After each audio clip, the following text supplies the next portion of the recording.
Well, hi everybody. We are here for season 2, 21-22 for race 4. It's the first time this season we've had the team's time trial. I'm Kate Bates. Tonight I've got Nathan Guerra by my side, on this side as it turns out. His face is a little bit red, peeps, because he's just come off racing himself. Anna, who's usually here, is off on a little bit of sickness, family sickness duty, so that's no good. But Nathan, I hope you've had your Gatorade and you're ready to go. For a bit of enthusiasm.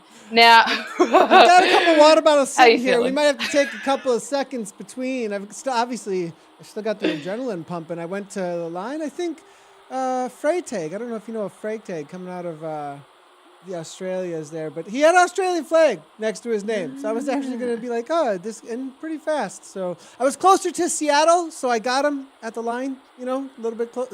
I think that's the only reason why, because that's where Zwift servers are. But team time trial today out in France. It is. Well, we've had essentially 3 weeks for the sprinters. We've watched them doing just the best of the best points racing with lots of intermediates. Now we are going to do in France for this team time trial. Nathan, it's 24.1 kilometres, so it's actually a lot shorter than it's been so far this season too. We will jump down pretty quickly because they are already out on course. Now I understand, Nathan, that as a bit of a difference this week, and for teams time trials, and I think you can probably hear my children in the background. Apologies. They are just having a lot of fun, it sounds like. They've got power-ups this week. So we've got the anvil, the arrow, and the feather, which we normally do not have in teams time trials. When we are talking about them out on course and looking at the splits, we can have a look at the effect that might have on the racing, Nathan. So let's jump down and take a look at everything going on, because I reckon that there'll be a few Aussies that are perfectly primed for this TTT. Now, fair to say, Nathan, that a lot of the teams have actually been really practicing, and in the last WTRL team time trial week, they had more enrolled than they've had in a very long time ahead of this week's racing. Yeah, looks like there's been a lot of practice going on, actually. I think last Thursday, we had one of the largest team time trials in a long time, well over 1,000 teams in the WTRL Thursday team time trial, actually. And I think there's twofold reasons for that. Obviously, this being the TTT of the ZRL week, and so I think a lot of people who are not familiar at all with the team time trial, we're jumping into there and getting some practice in. But then also there is the World, and I think it's recently just been renamed. It was named World Championships, but WTRL is doing a World Tournament. It's now renamed on February 24th as kind of like their team time trial, who is the best in the world single day race as well. So I think that's a twofold reason that I think a lot of people have been getting out and doing this new discipline essentially the sport of cycling that has come out. I mean, a virtual team time trial is kind of what WTRL and the ZRL even was kind of birthed out of, but it's kind of come in full circle, because then the points race kind of got introduced and the team time trial took a little bit of a back seat, and then it's kind of like all the hype though when it comes around that 1 or 2 times throughout the season. Yeah, it's been interesting as well over the summer, Nathan, because we've had all of our Aussie in real life racing going on, and I've seen all of these Zwift names pop up of all of the women in particular joining club teams and banding together to enter clubs for the national championships for the club's team time trial. And not only their results, because they were the ones winning the gold medals, but how beautiful the road as well. You could tell that they'd had a lot of practice. And short of the Zwift space, there really isn't anywhere to have this kind of teams time trial practice. So it was really cool that they flew often from the corners of the country to come together, to win a national championship in a team time trial, where they've gotten all this practice without even meeting in real life. I think that's very, very cool. Yeah, speak to that a little bit. I mean, some people might be like, oh, really? Can you get practice in a team time trial virtually? But I think having that communication right? Like having that camaraderie, working together, getting into a rotation together, knowing whose strengths are where, when, and how. I do think that there's a huge amount of rapport and knowing your team that can happen virtually this way. Oh, yeah. I mean, you're kidding if you think that this isn't actually the best way. I mean, I reflect back on my days racing, and every time a team's time trial wasn't successful, it was because of the communication element that really failed. And this is the perfect way to train that. Yeah, 100%. So, I mean, communication and having to do it over virtually, I think even might bring in a little bit more uh, knack for who your team is, who your leaders are. I mean, Yeah. there's a lot to be said too about whose role is what, where, and how. And if you just show up and try and figure that out in 1 day or 2 days, and you're not out there, and I would think another part of that too is depending on the level of the team. I mean, you're talking UCI teams; they go to team training camps, but even them, and you can probably speak to this way better than I can because I didn't travel world tour uh, on the road bike type of level, but I think you've had a lot more interaction in that space, obviously. And even at that level, I'm not sure that team time trialing was getting the kind of focus unless it was like an Olympic year or something along those lines. So I think this is a whole new ability given to the cycling world with this kind of virtual experience. Yeah, I mean, I think the teams that do focus on it, even then they go to these training camps and they have these fantastic camps around, but then they go and back and do their own thing. What you're seeing on Zwift is they're doing it every week, and each week they're getting this opportunity to work on different parts, and it becomes, I mean, the other thing I think is the biggest consideration when it comes to teamless time trials is you have to find the way to get your riders to go as fast as possible with the gifts that they've got. Like, it would be really easy to tell someone if they had X power or Y power that it would work better and they'd go faster.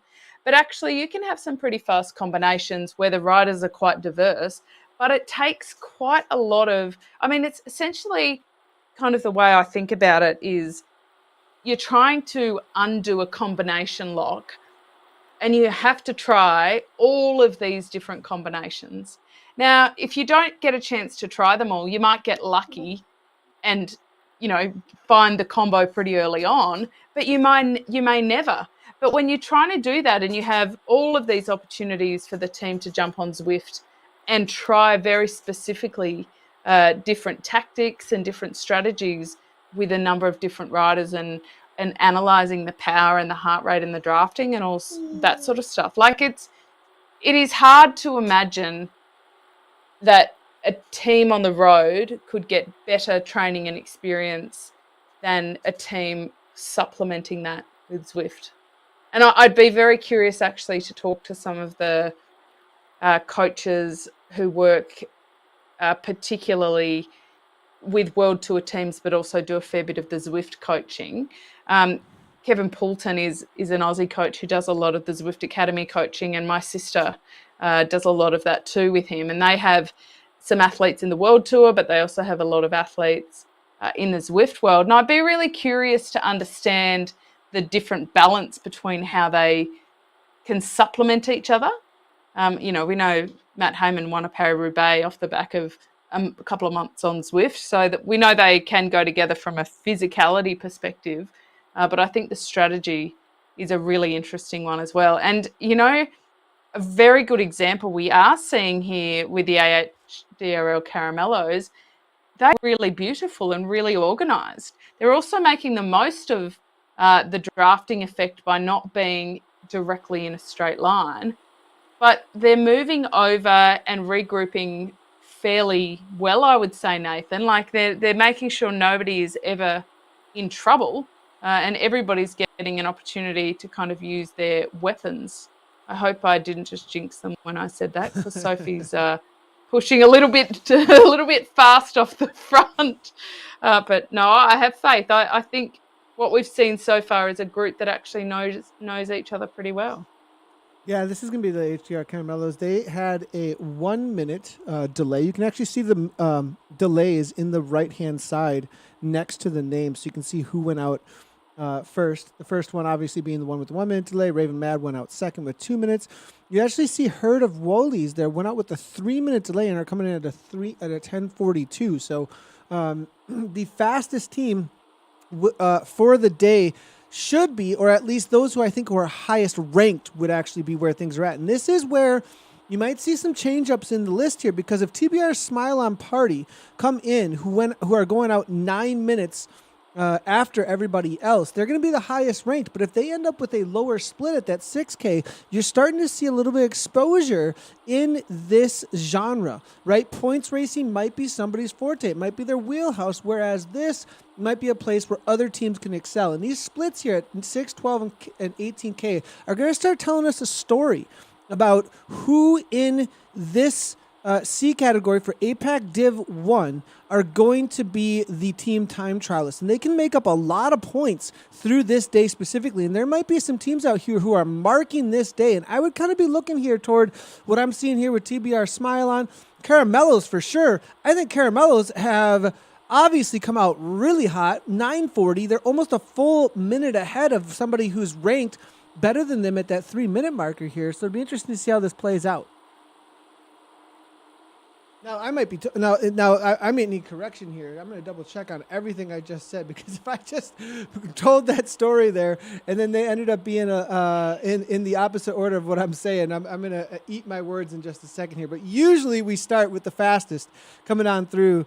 At that coming on through last. They're the last seed to go out.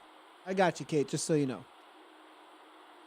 Yeah, I've been having some trouble with my sound there, Nathan. It's interesting to analyze the splits and look at the different ways some of the teams are kind of attacking this. It's so close, isn't it, at that top end?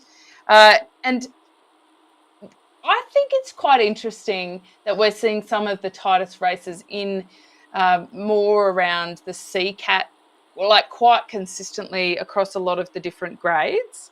Now, this is also interesting, isn't it, Nathan, where they're dropping the power-ups. And as we said earlier, this is the first time we've seen power-ups in a TTT.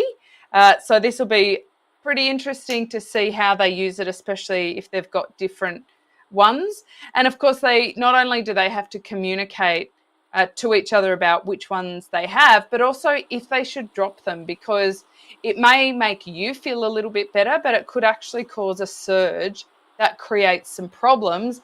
And I think we're watching case in point here with the Raven Mad ladies, because we are seeing some gaps open up where we saw those 2 feathers dropped at the front of that. So I actually think kind of buyer beware when it comes to the power-ups in the team's time trial.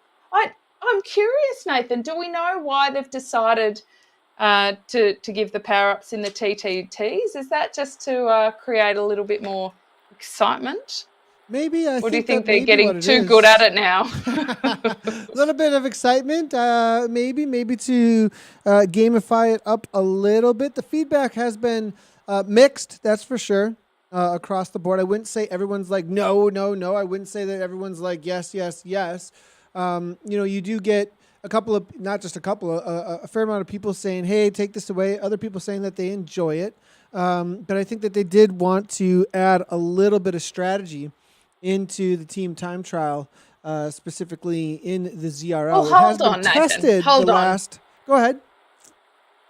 No. I just need you to explain, why would you be like no about it? You either think it's awesome and you say, yes, give me a go, like, let's use strategy around this. Or you say, we think we've got it nailed without them, it can only cause problems, and then you just don't use them. But then you can let other people use them and maybe stuff up their strategy, and it could end up working well for you. Do you know what I mean? Like, I think it is quite interesting because it forces people to consider whether or not to use them, where in a road race you will always find a time to use a power-up. But if somebody got an anvil, like, God help me if they're using an anvil on this course. That would not be a pleasant experience. I don't know if people know this, but on your companion app, you can bin you can put them in the trash. There's a little trash can, and you can just put them in the trash. You don't have to use I it. think I reckon only half of our Zwifters know that. Which And I is reckon in the key, heat of the moment, a lot of absolutely key, people, right? yeah, Like, yep, because you have this exactly. anvil, and it's like, oh, what am I going to do with an anvil? So, I think a lot of riders maybe are going to be out there using them or just saving them and never getting, a feather or an arrow power up. Well, a little feedback might be that, hey, perhaps use the maybe only have 2 power-ups rather than 3. Only have the feather and the arrow on, and then that might have a little bit more fairness to it for the entirety of the teams, and everybody can use them to their advantage. Whereas I think some of the feedback from the community might be, hey, we have this useless power-up and I got unlucky, and luck should not be a part of a team time trial in any way whatsoever, could be their feedback. I think luck is a part of it, whether you like it or I like not. it. This is what I like, Kate. Is you're the racer's racer. I mean, you get it. You've been out there, and because you got these pure wattage heads. I'm just gonna call them pure wattage heads out there that are like, I produce this power, and then you're like, dude, do you not recognize? Have you raced your bike? Do you know, like, going into a corner with a headwind suddenly and you didn't know it, and you even got pushed, and that was pure luck? Like, how much random number games is what we call it in gaming are actually played in? And to say it's a game, and you get all these cyclists who are like, cycling's not a game. I'm like, dude, seriously, do you know anything about game theory? Like, everything is a game, and this is literally as gaming as it can possibly get. And there are random number games in the real world of cycling way more than our little power-ups that we're using here that we have to adjust to constantly. And, I think these two they could be a little bit more pointed at cycling, but I definitely think it's not a take back. It's not something that's a negative to Zwift racing at all. I think it's just perceived. I would honestly say, if you're making the comparison to in real life, you want to make an imaginary virtual world that has none of that for your liking, fine. But if you want to make a comparison to in real life, you're just thinking incorrectly. I'm just going to say that. Like, it's not. Yeah, I agree. Yeah, I wholeheartedly agree with that. I also, it opens up this kind of opportunity for like a team's time trial. The very vast majority of, especially women, I'll say, will never get the opportunity to ride a team's time trial, because a lot of the team's time trial racing in real life in Australia is, for example, state championships. Your clubs can compete at state championships for, in the team's time trial, or national championships. Except if you're in a club where there's not 6 women, then you can't even have a go. And the beauty of this is you can just corral 6 women from wherever you can find them to get a team going, and it just gives a lot more opportunity in that way too. So the fellas are out on course too, Nathan. It's been a really interesting season so far for APAC. I know that you're usually asleep at this time of night when Anna and I are hard at it, I'll say that. But it's been really competitive so far. I mean, look at those team league standings. Team ZWC Allies, they've had, with Dan Pedrosa and Richard Lang, like, they've had some really interesting racing over the last couple of weeks. Aero Masters, Nathan, they turn up every single season, even though one of them, after last season, they progressed up to Premier League. They've now got a new crack team. It's like they've got so many waiting in the wings. And so far it has been some really interesting racing. And I'll be curious about what the splits look like out tonight, and how the teams may pace it in order to really get that advantage toward the end. But you've got to say that these guys are looking pretty neat. These guys are looking really good, actually. Yeah, like, I'm super impressed by ZWC right now, and I think ZWC, I've always been pretty impressed by their team time trial. They show up a lot, and I've been a top team for a while, so good to see them out here hammering away. It's a tight race, though, it looks like, at the top between them and the Aero Masters. Speaking of sleeping, Kate, I was thinking about reaching out either to Evo or Innovation and seeing if they wanted a little ringer added to their roster. Just throwing that out there, because you guys are producing this week. But since I had to produce tonight, I ended up not reaching out. But Oh, yeah. Well, there's some pretty good teams. Like if you're like, I'm so used to being awake at this time that I need something to do. I just need some ZRL then, racing. yeah. Like everybody else gets to race ZRL, and I'm like, I want to get Oh, in yeah, on this, you actually. don't because you're on everything. Let's take a look at these splits, if though. they're watching, they're on they're notice flying, now. actually. They are really look at these times, though. NZ Bro going and showing what they're worth here. This is cool to see because Frodo, are currently sitting in, it looks like, at 44 points. They're in 6th place at this point. Or no, sorry, 5th place at this point, but they're at the top of the board coming through at 12K. And like we were saying, this is where they get to show what they're made of when it comes to TTT. They've got a really interesting roster, and you'd probably be really surprised to know, Nathan, that Anna's a very big fan of these NZ Bro guys. She's probably freaking out right now. I think she said she was going to sleep, but maybe she's peeking the broadcast just a little bit right now. Yeah, she's got one eye open and her mobile phone tipped on its side watching this. Story is a former rower, world-class rower, Olympic rower, I believe, and he was super impressive last week. But when we're talking about that kind of what monsters, he has had already, we're only in week 4, but already in the past 3 weeks, we've seen quite an evolution in his strategy. And he's really coming along. And I think give him another season to really get into, to kind of experience all the different things that can play out in the racing. And I think that he will be a very big threat and also a very big card for some of the Prem League teams looking for some really big engines. He didn't time it quite as well as he possibly needed to last week in a late-minute attack, but by goodness, he was super powerful and, really good to see him giving it a go. So I reckon that these guys, just on horsepower, Aaron Bleakley is the other name that's been really consistently good. I think that they've got a lot more horsepower than their racing has so far allowed them to show necessarily.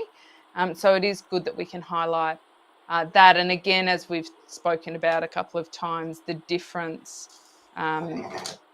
between, a team's time trial, a team that are well drilled versus relative newbies to it. Looking at the times coming through now, 23:07 for ZWC Allies there. It's going to be Aero Masters at 23:17. 10-second difference. Aero Masters were only 3 seconds behind, so CWC have stepped it up a little bit. Frodo had, though, a really solid gap, actually. 15:23 to that 15:39 there, so we're looking at 16 seconds that need to be made up, but ZWC, I think, have turned on the afterburners a little bit. We see some communication here coming through from Evo Barbarians, as I like that they're in-game, letting the whole team know whose turn it is. They have numbers by their names, and anytime in-game you see that 1, 2, 3, 4 happening, a lot of times you can see them, the communication happening here, maybe unable to use Discord, or perhaps also getting some extra communication come through. When they do say 2, well, it's that person's most likely turn to go as Andrew makes his way to the front here. A negative comes through. Well, that probably means no go. I'm not pulling through. Andrew's just going to have to take the pull through at 165 beats per minute at this point, and you're starting to get to the back end of this race for them. At that 18-kilometer mark, we'll see how things are playing out. But I do believe they're having a little bit of a struggle against some of these top teams out there at 16:37. It's really a battle between them and NZ Bro Gandalf. I think Smooth Zed Sun at 17:11. Let's see if they can catch up with Gandalf here, and they're just kind of biding their time before they put it all on the table, saving a little bit of extra. But there is Innovation Alien Battlers. Wow, they have come through at 23:06. They have saved a lot for the back end of this race here. Good on them as they look to challenge these top teams. There's a lot of teams that are really stepping it up this week. I like that you pointed out like the big difference in that back end. They might have started conservatively, but they have absolutely turned the screws. NZ Bro, Frodo, they are still the ones that I really have my eye on, because if they can keep even moderately at this pace, they're going to blow everyone out of the water, which is so cool, isn't it? Especially considering where they are on that list. But I'm also really impressed with just how tight this is across the board. We have so many super competitive teams in this APAC A's this week. Richard Law, he had COVID the first week we were commentating, Nathan, and we saw his name and we said it's so great to have him back and we expect a lot from him, and we didn't realise he'd been unwell, and we probably unkindly were a bit disappointed in his performance. And then when we What's wrong with you? You only have a super virus. I mean, what's your deal, buddy? I know. We were like, come on, dude, you've been so impressive. Like, we've talked you up. Where are you? But no, he came back to then win last week. He was very impressive last week. And so, kudos, he's turned that around. But these guys just have such a solid squad with so many options. What will actually be quite interesting, because we're at that point in the season now where we've had essentially 3 really big kind of sprinters races, and they've been longer too. The ones coming up in the back end of this season, they're a bit different. We go into Macquarie Islands. We've got some lumps and bumps there. They're slightly shorter races. It's going to suit a different kind of rider. So I think we can also expect to see a couple of the teams swap in and swap out a few riders for those final ones. So this is a bit of a transition point in the season. And based on how close all of these times are so far, I reckon that we're going to go right to the very end this season in terms of figuring out who the top teams may be. Because I reckon, Nathan, that Frodo, they're on the up and up. What can they do if they find their legs for the second half of the season?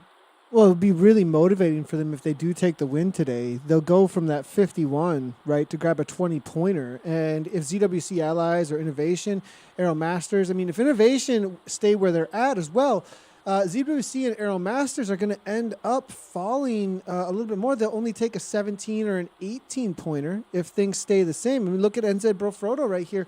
They are at 22:48. I'm not sure they can be caught at this point. I'm pretty sure that they have walked away with this one. Innovation have 1 second. They need to continue on with what they're doing here, and they may overtake or tie with Aero Masters actually for this next race. So this kind of makes a little bit more of a competitive situation here, and it isn't just one team kind of walking away with it, which is really cool to see here in this APAC.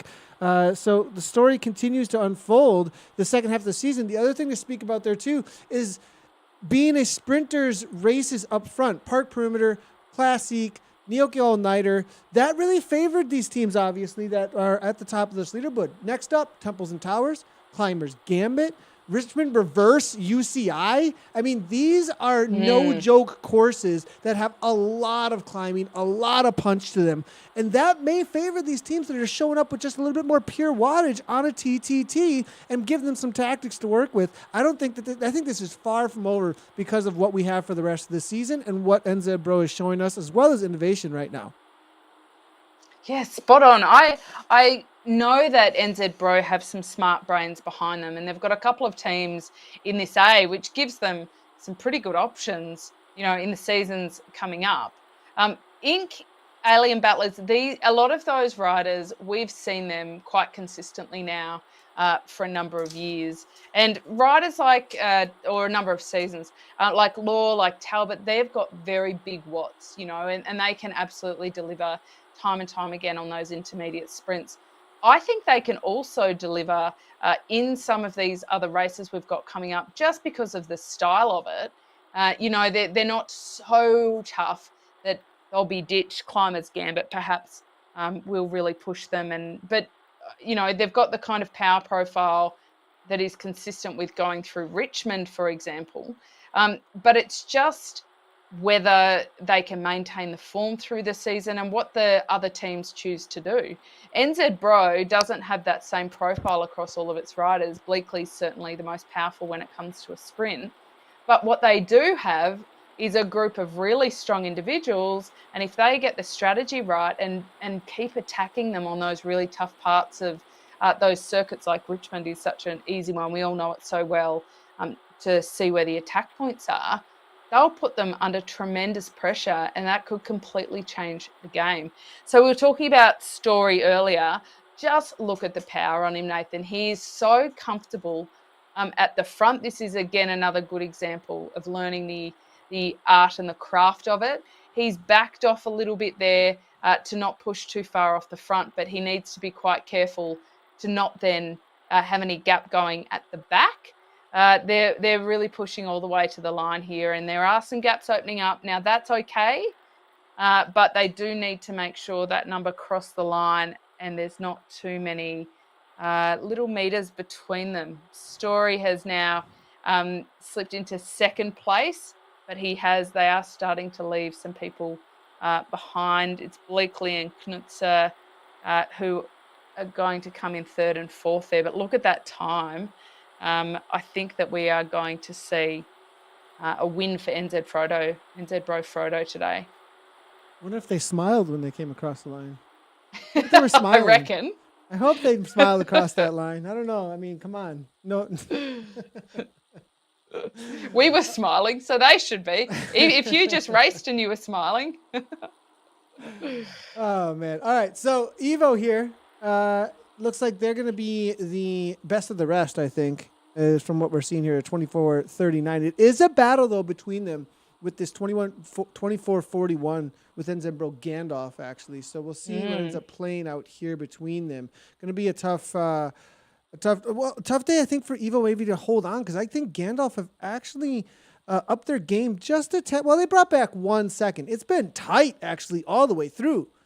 I mean, it was 8:27, 8:25, 16:37, 16:41, 24:39, 24:41. They've been separated by 2 to 3 seconds for the entirety of this race. So these two are really battling it out when it comes to the 6th and 7th place out there today. Or 5th and 6th place out there today, excuse me. Yeah, and the teams have done really well in terms of keeping the squad together. Do you remember the early days when we were commentating this, Nathan, and we'd have to be terribly polite and delicate with how we spoke about some of the teams when they'd literally come in ones and twos, and it was just nightmarish for them and for everybody watching on, going, oh, that's neither fast nor comfortable, and you don't even want to see what's going on in Discord, in the chats in the background. I'm very pleased that they've all upped their game very significantly, and I also want to point out that in this division, we do essentially have like an A team and a feeder team for a number of them. NZ Bro, there's clear delineation between those, and also the Aero, we've got the Masters and the young ones. So it's really good to see that, you know, they're giving the opportunities to step up and making sure that they just enter multiple teams rather than anybody missing out, which is really cool. If we head back to the women, Nathan, we'll try and get some split times for what's going on over there. But again, you know, the first comment is just, again, how uniform and how neat they are. Like, this is Margarita's. She's one of our favies from across the seasons. And while you're not usually commentating, you're usually producing at this time. So you have seen a lot of these names as well. And Kimberly Kearns-Stokes is there. It's great to see her back. Mon, of course. We haven't actually seen these ladies all out on course together so far this season necessarily. So it's great. They've kind of gotten the gang back together. Yeah, great to see. And I just want to highlight, I did make a mistake earlier. The first to go out is the top-ranked team. A little bit different than usual. So Caramellos are showing that they belong at the top of that leaderboard. The close race here currently does look like it's between AHR Spin Mafia and the Herd of Woolies.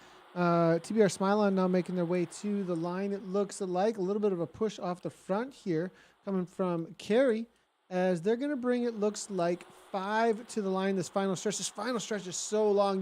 You get these Zwift boards on the sides and you start thinking, oh, it's just about over. We're going to finish up here. And then it just continues on for like 700, 800 meters actually here. One last little push, though, it looks like here from Evie. 4.5 watts per kilogram as they hit that 24 kilometer mark.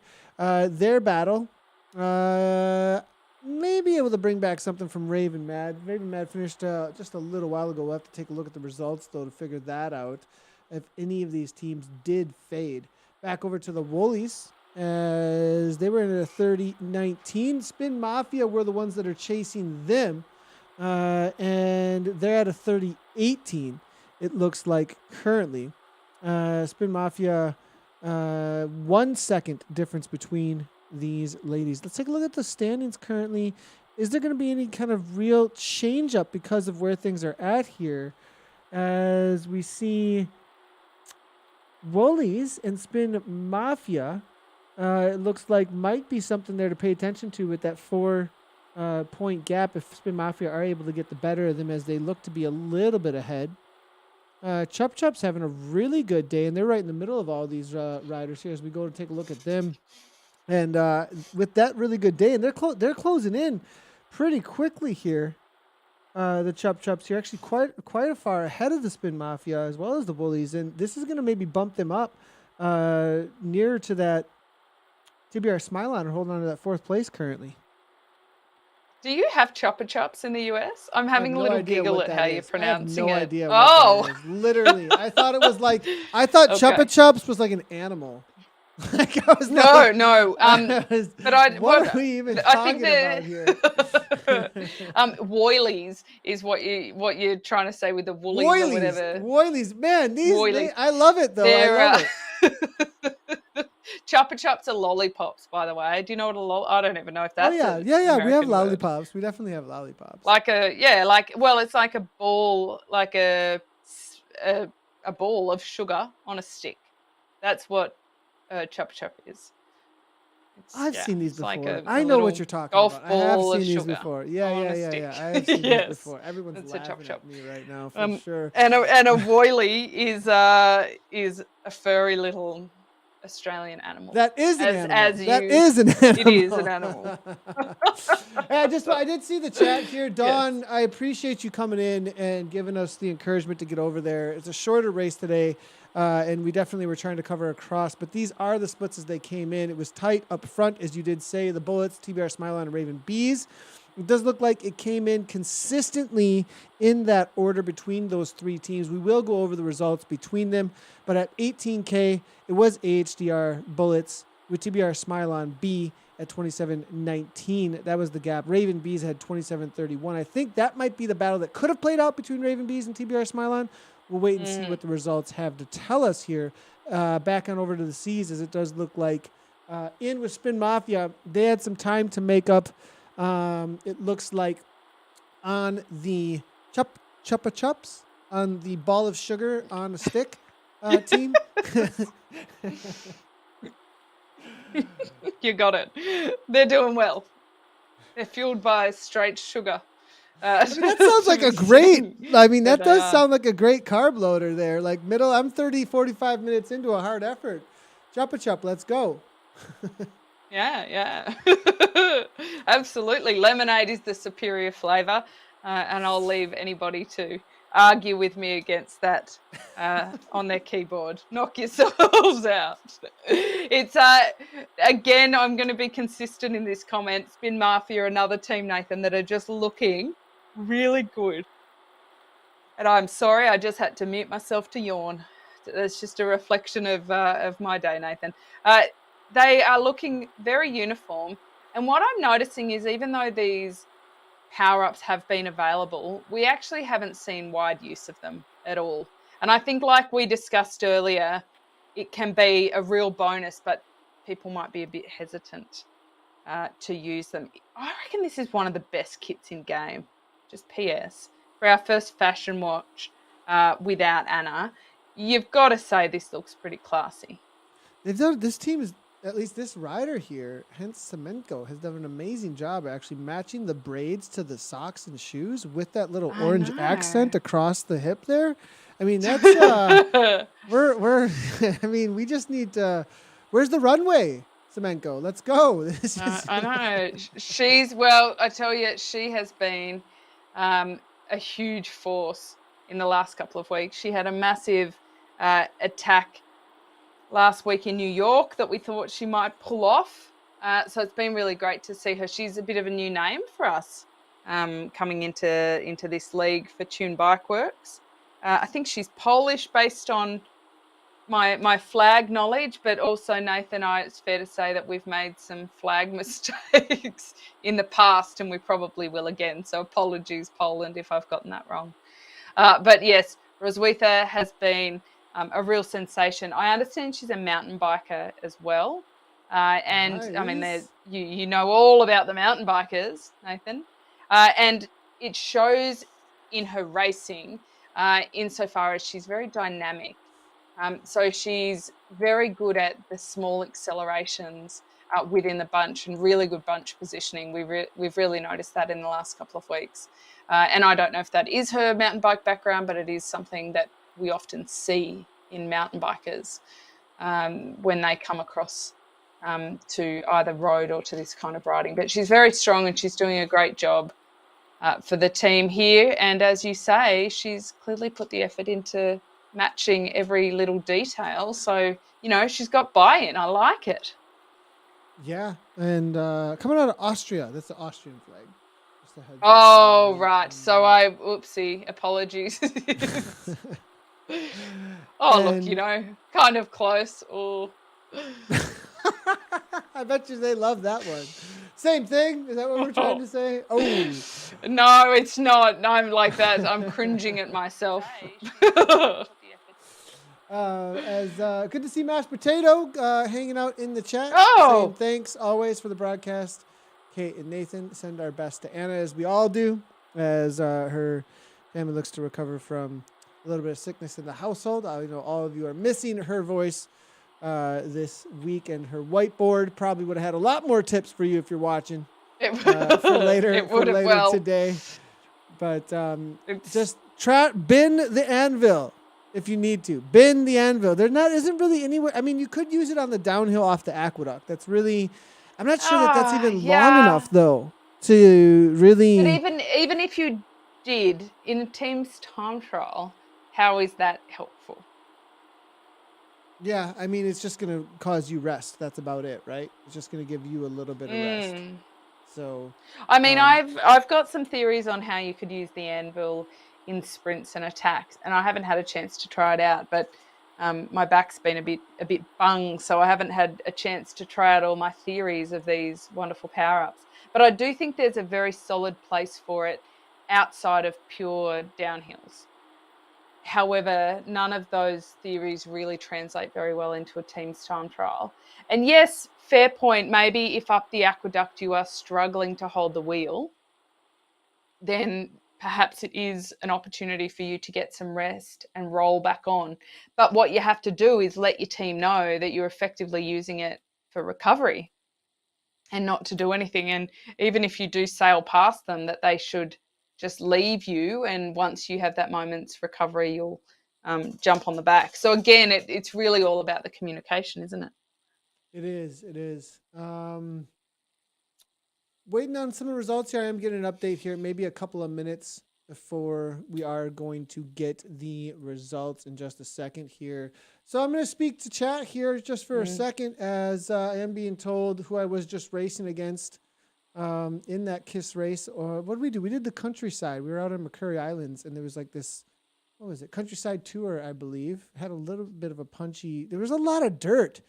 Ouch! Did that hurt? And Justin, hey, you're a mountain biker. Come on. Well, actually, with how much dirt was on that course, there was a moment where I was like, "Why am I on this road bike?" I was like, but the countryside tour has we do like a loop around the temple up at the top, and it has that insane descent. You know, the descent on McCurry Islands that's like really long into a sprint. So it still has that. Yeah. Imagine trying to hold on a mountain bike with that, though. That was the only reason. Yeah. I was like, I don't think I could hang on all the way until the dirt, because there was a good couple of miles or maybe 5 kilometers of dirt each lap. But I don't know if and it was uphill for a pretty good long time. But not sure that would have happened. But shout out to Garth. Wow. Hi, giving me the tip there, and that was Justin Freytag. And Ryan Devlin's let me know that WZ and APAC Div 2. I gotta be in. The hot part of this is I give Anna a feed so you can see my suffer cam though for APAC Div 1. So that would be kind of like the trade-off there as to why we're doing I'd be this. all for that. Yeah. Now, I just want to talk about something really quickly, Nathan, while we're waiting for this to come in, that you and I were discussing before we jumped in here. We won't delve into it more than saying we were talking about sticky watts. Oh, no. I wasn't going to bring it up. I wasn't going to bring it up, but I guess we're bringing it up. know. Here we go. We are. No, but the reason I want to bring it up is actually in direct relation to Teams time trials and how difficult it can make Teams time trialing if you don't learn how to do it in this environment that does have a little bit of delay and stickiness to the acceleration. Because especially if you look at something like a Teams time trial or a Teams pursuit where it's so on the moment, a single, a tenth of a second delay in terms of applying power can cause you, absolute dismay. And so when we see it... Go ahead, sorry. There's something you're getting at there I really want to talk about, actually.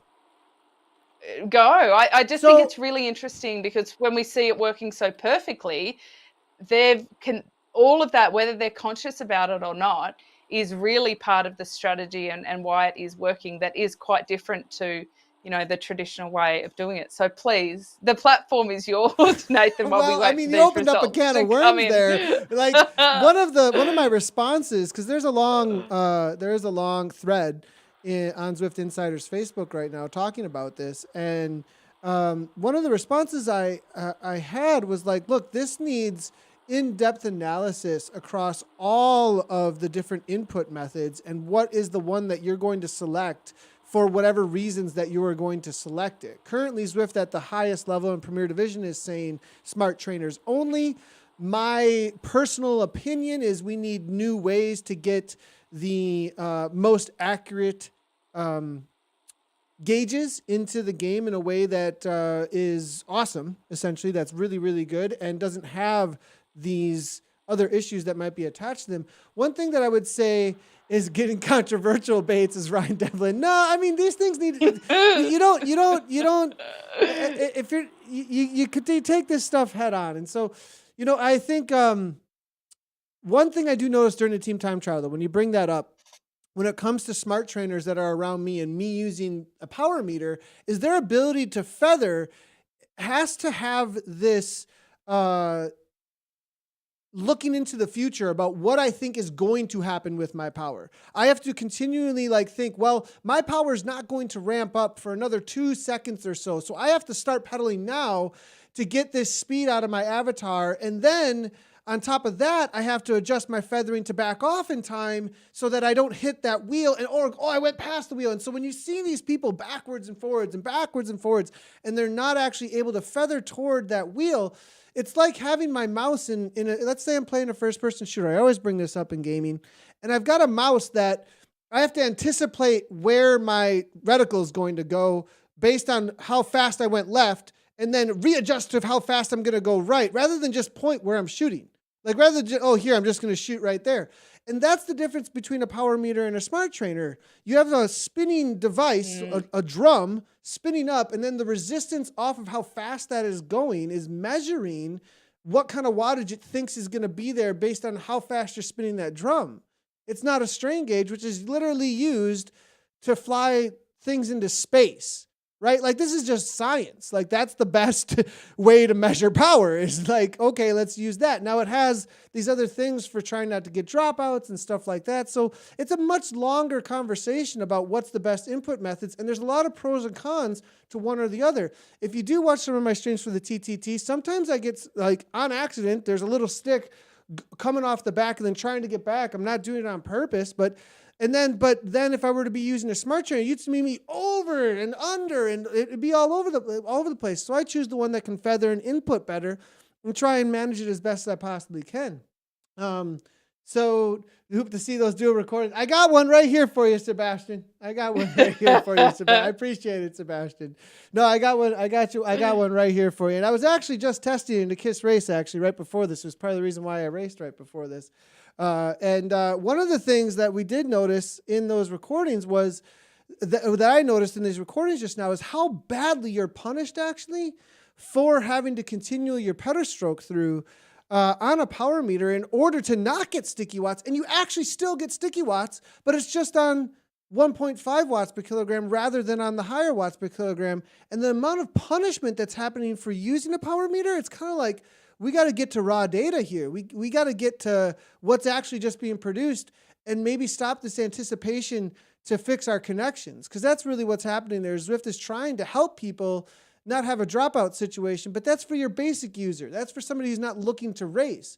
Once you get into race mode, I think we need some other conversation here, some other way of measuring things that just has a higher expectation. Let the zeros be zeros. If you can't have a good connection, well, then maybe we got to figure out a way to get that connection better so that we can just have that instantaneous. Because racing, Kate, as you know, half a second, what happens in a sprint in a half a second? It's over.